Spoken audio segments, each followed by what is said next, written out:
अस्मद्गुरुसमारम्भां यतिशेखरमध्यमां लक्ष्मीवल्लभपर्यन्तां वन्दे गुरुपरम्पराम् ஆழ்வார்கள் வாழி அருளிச் செயல் வாழி தாழ்வாதமில் குறவர்தாம் வாழி ஏழ்வாறு முய்ய அவர்கள் உரைத்தவைகள்தாம் வாழி செய்யமறை தன்னுடனே சேர்ந்து அகலகில்லே நிறையுமென் அலர்மேல் மங்கை உரை மார்பா நிகரில் புகழாய் உலகம் உன்னுடையா என்னையாழ்வானே நிகரிலமரர் முனிக்கணங்கள் விரும்பும் திருவேங்கடத்தானே புகழொன்னில்லா வடியேன் உன் அடிக்கீழ் அமர்ந்து புகுந்தேனே அகில புவன ஜன்மஸ்தேம பங்காதிலீலே வினத விவிதபூத உராத ரக்ஷைக தீக்ஷே ஸ்ருதிஜரசி விதீப்தே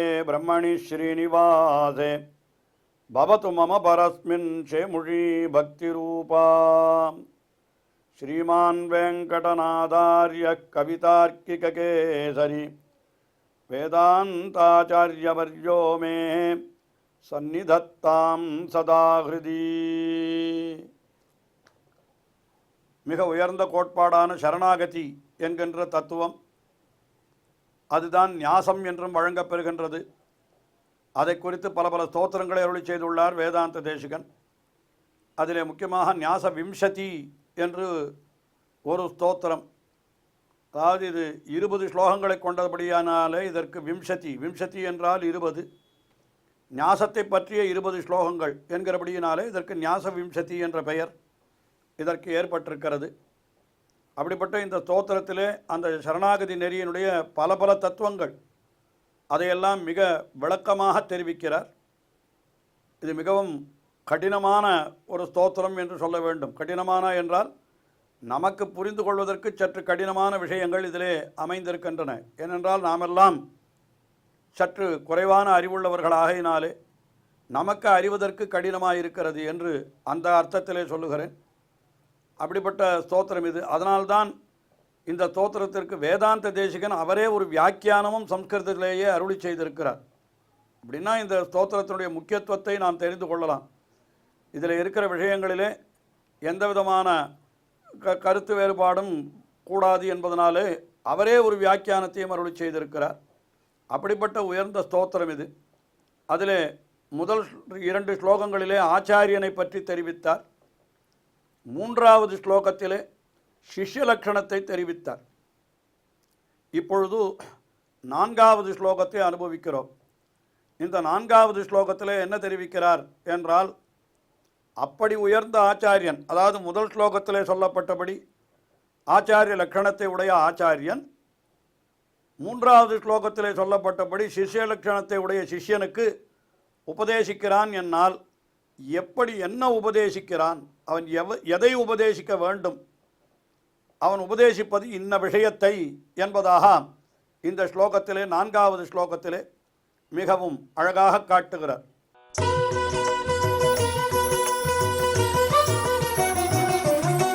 स्वाधीनाशेष सत्तास्थिति यतनबलं विद्धि लक्ष्मीशमेकं प्राप्यं नान्यं प्रतीयतया न च शरणतया कथञ्चिदन्यं वृणीयाः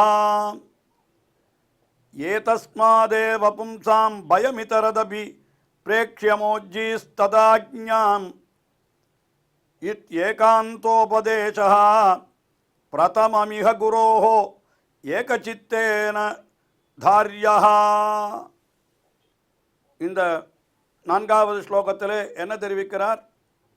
ஆச்சாரியன் சிஷ்யனுக்கு எதை உபதேசிக்கிறான் என்பதை தெரிவிக்கின்றார். என்ன தெரிவிக்கிறார் என்றால், சுவாதீன அசேஷ சத்தாஸ்திதி யதன பலம் வித்தி லக்ஷ்மீஷமேகம். லக்ஷ்மீஷனான எம்பெருமான் ஒருவனே, அவன் எப்படிப்பட்டவன் என்று தெரிந்து கொள்ள வேணும். அதை சொல்லுகிறார். சுவாதீன அசேஷ சத்தா ஸ்திதி யதன பலம். நம்மாழ்வாருடைய திருவாய்மொழியுடைய முதல் பதிகத்திலேயே இந்த அர்த்தம் தெரிவிக்கப்படுகிறது. அதாவது இதை ஸ்ரீ ராமானுஜர் கத்தியத்திரயத்திலேயும் காட்டுகின்ற பொழுது சுவாதீன திரிவித சேதனா சேத்தன ஸ்வரூபஸ்திதி பேதம் என்று காட்டுகிறார். அதாவது உலகத்தில் உள்ள அனைத்து பொருள்களினுடைய இருப்பு, அதனுடைய செயல்பாடு எல்லாம் யாருடைய ஆளுகையின் கீழே இருக்கிறது என்றால் அது பகவானுடைய ஆளுகையின் கீழே தான் இருக்கிறது. அதை தெரிந்து கொள்ள வேண்டும். முதல்ல சுவாதீன திரிவித சேதனா சேதன ஸ்வரூப ஸ்திதி பிரவிற்த்தி பேதம் என்று ஸ்ரீ ராமானுஜர் அவர் காட்டின விஷயம் ஸ்ரீரங்க கத்தியத்திலே முதல்ல தொடங்குகிற பொழுதே அதைத்தான் காட்டுகிறார். அந்த விஷயத்தை ஆச்சாரியன் சிஷ்யனுக்கு உபதேசிக்கிறார். அதைத்தான் இந்த ஸ்லோகத்திலே சொல்லுகிறார் வேதாந்த தேசிகன். சுவாதீன அசேஷ சத்தா ஸ்திதி என்று சொல்லுகிறார். அசேஷனா அனைத்து பொருள்களினுடைய, சத்தா என்னால் அந்த பொருள்களெல்லாம் இருப்பு என்னாலே அது எப்படின்னா பகவானால தான் அந்த பொருள்களுக்கு இருப்பு.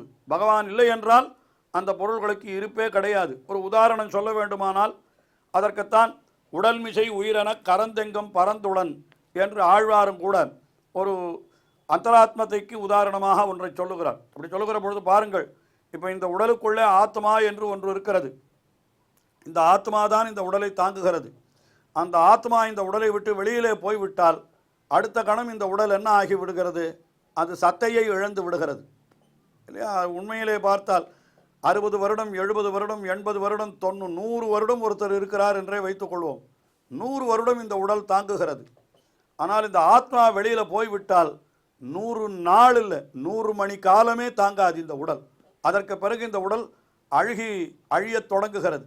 அதனால் இந்த உடலுக்கு சத்தை இருப்பு என்கிறது எத்தாலேன்னு கேட்டால் உள்ளுக்குள்ளே இருக்கிற ஆத்மாவாலே. அதனால்தான் ஒருவர் இறந்து விட்டால் அவரை பற்றி சொல்லுகிற பொழுது கூட சத்து போயிட்டார் என்று அதுதான் தமிழில் வேறு விதமாக சொல்லப்படுகிறது. அது இருக்கட்டும். சத்து என்கிற ஆத்மா வெளியில் போய்விட்டால் அதுதான் சத்து போதல் என்கிறது தான் செத்து போதல் என்கிற ஆகிவிட்டது என்று நாம் கொள்ளலாம். அது இருக்கட்டும்.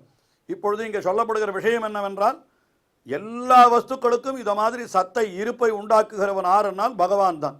பகவான் இல்லை என்றால், இவர்களை தாங்கவில்லை என்றால் இந்த வஸ்துக்களுக்கெல்லாம் இருப்பு என்கிறதே கிடையாது. சத்தை என்னால் இருப்பு, சத்தா என்னால் இருப்பு, அந்த இருப்பே கிடையாது.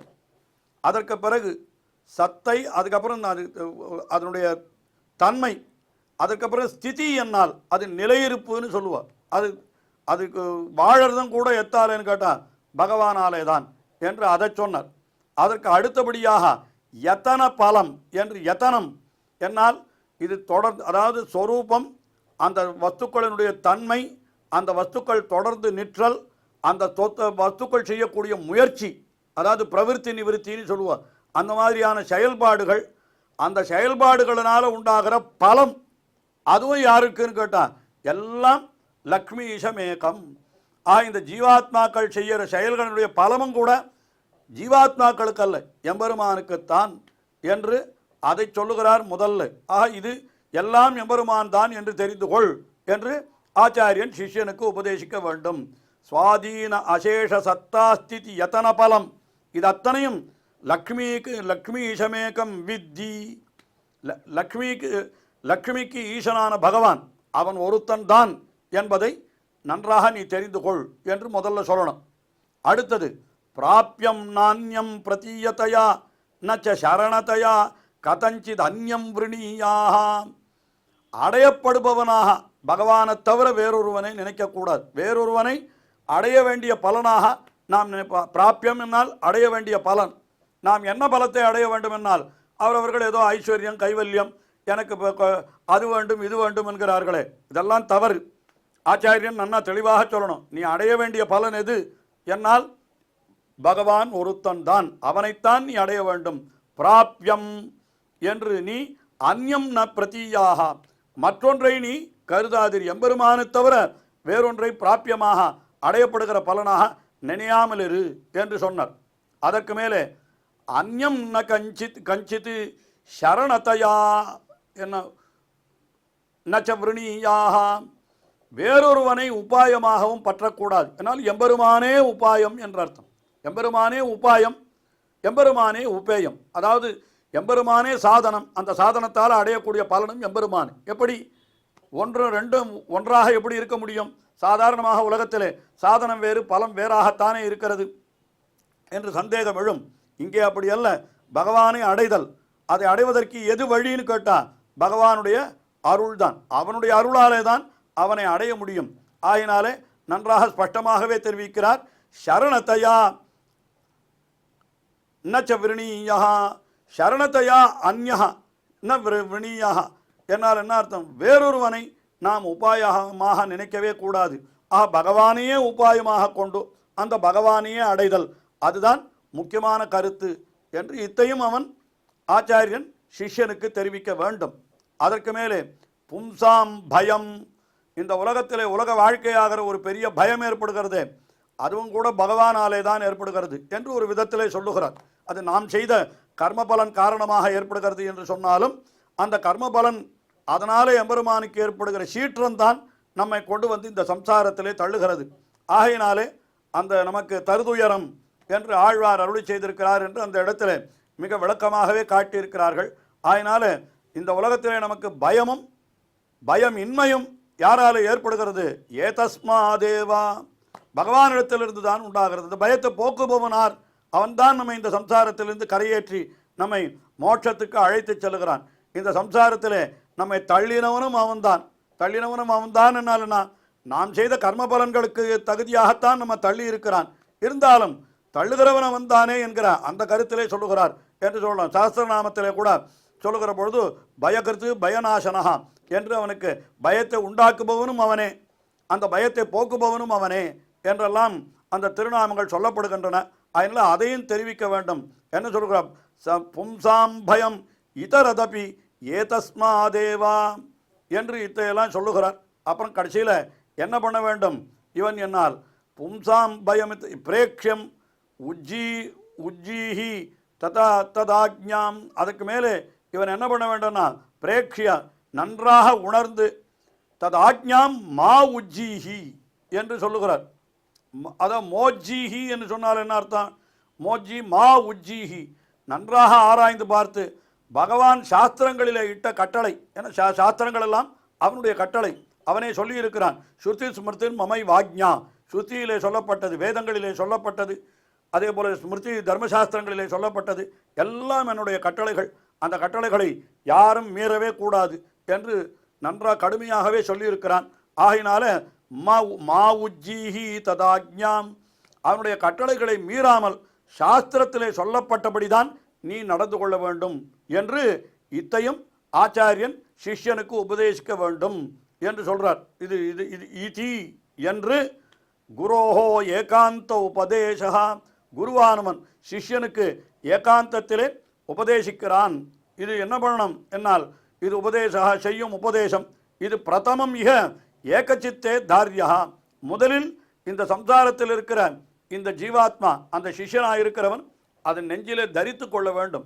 ஆச்சாரியன் என்ன தெரிவிக்கிறான் நமக்கு என்னால் சொல்லுகிறான். ஆச்சாரியன் பெரிய பிராட்டியாருக்கு மணவாளனாயுள்ள எம்பெருமான் ஸ்ரீமன் நாராயணன், அவனுக்குத்தான் இந்த ஜீவாத்மாக்கள் எல்லாம் வசப்பட்டது. அத்தனை ஜீவாத்மாக்களுடைய தன்மை, அதனுடைய இருப்பு, அதனுடைய செயல்பாடுகள் எல்லாம் எம்பெருமானுடைய அதீனம். அதே சமயத்தில் எம்பெருமானே உபாயம், எம்பெருமானே உபேயம். அவனை தவிர வேறொன்றை பயனாகவும் நினைக்கக்கூடாது, அவனை தவிர வேறொன்றை உபாயமாகவும் நினைக்கக்கூடாது. நமக்கு இந்த சம்சார பயம் ஏற்படுவதற்கும் இதிலிருந்து விடுபடுவதற்கும் காரணம் எம்பெருமான் தான் என்று நன்றாக உணர்ந்து என்ன செய்ய வேண்டும்? அவன் சாஸ்திரங்களிலே இட்ட கட்டளைகள், அந்த கட்டளைகளை எல்லாம் விடாமல் நீ பின்பற்ற வேண்டும். அதை சாஸ்திரங்களிலே உனக்கு என்ன விதிக்கப்பட்டிருக்கிறதோ அதையெல்லாம் நீ விடாமல் பின்பற்ற வேண்டும் என்று இத்தனையும் ஆச்சாரியன் சிஷ்யனுக்கு உபதேசிக்க, அந்த சிஷ்யன் ஆச்சாரியன் சொன்ன உபதேசத்தை எல்லாம் நெஞ்சிலே நன்றாக அப்படி தரித்து கொள்ள வேண்டும் என்று இந்த ஸ்லோகத்திலே மிக அழகாக ஆச்சாரியன் என்ன செய்ய வேண்டும், சிஷ்யன் என்ன செய்ய வேண்டும் என்கிற அர்த்தத்தை தெரிவித்தார். தொடர்ந்து அனுபவிப்போம். ஸ்ரீயக்காந்தாய கல்யாண நிதயே நிதயேர்த்தினாம் ஸ்ரீவேங்கட நிவாசாய ஸ்ரீனிவாசாய மங்களம். ஸ்ரீமத் சுந்தரஜாமா திருமுனிமானசவாசினே சர்வலோக நிவாசாய ஸ்ரீனிவாசாய மங்களம்.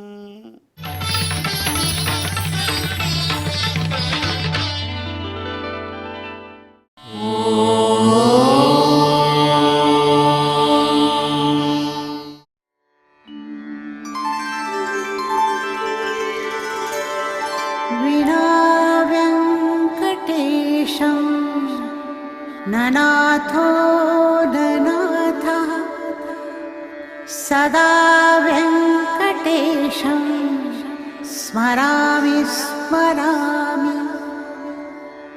हरे वेङ्कटेश प्रसीद प्रसीद। प्रियं वेङ्कटेश प्रयच्छ प्रयच्छ।